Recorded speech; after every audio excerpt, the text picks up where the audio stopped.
Hi everyone.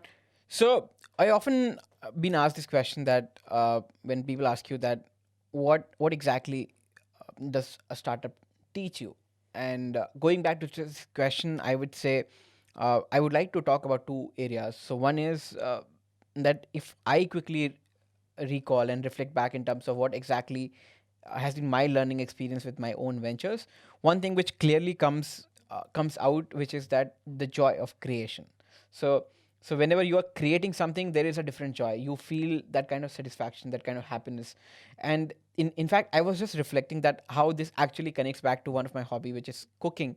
So for example, I never like cooking for myself, right? So I mean, you will never see me cooking fancy dishes for myself. In fact, whenever even I want to cook, invite my friends over, and I'm like, okay, come home, I'll cook some nice food and you can enjoy. So the oral experience has been that the moment you start cooking for people, right? So you start thinking about the entire process, how exactly they're going to feel once they are eating that meal. And you can also think about the areas where you bring a lot more patience, you bring a lot more care, with you try to focus uh, on adding extra ingredients by going extra mile, bringing that kind of I would say uh, discomfort to yourself. And in the entire process, once the meal comes out, that looks extremely delicious, and people, once you see that, people saying, oh, I loved it. And this I think one of the feeling where when I personally feel super happy. So coming back to the startup, I would say this more about that, how you can go extra mile while doing a lot of things. But again, I would say whenever you're building something, your objective should be to serve people. And that is the overall fun.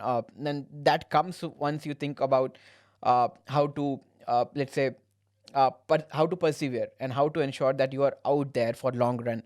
Similarly, how you could be more adaptable. So I'm sure a lot of time businesses bring opportunities, and also at times there are situations which are unavoidable. So for example, if you look back last 2 years, COVID has been changing a lot how the industries do work, right? But you need to adopt. You need to think ahead. You need to think in terms of how you can ensure that your customers, your employees get benefited out of you. So all that to happen, you need to be adaptable, which is the another important aspect. And one last thing I would say is that be ziddi, because I often say this, because if you are starting it, if you're running a venture, if you are being persistent, which means you want it to bring that magic out. And for that to happen, you need to be a rebel. You need to be a ziddi, where your focus is that you're not going to give up, irrespective of how situations shape up or what kind of circumstances may arise. But you're going to be out there every single day, making that change happen throughout 365 days a year. Thank you.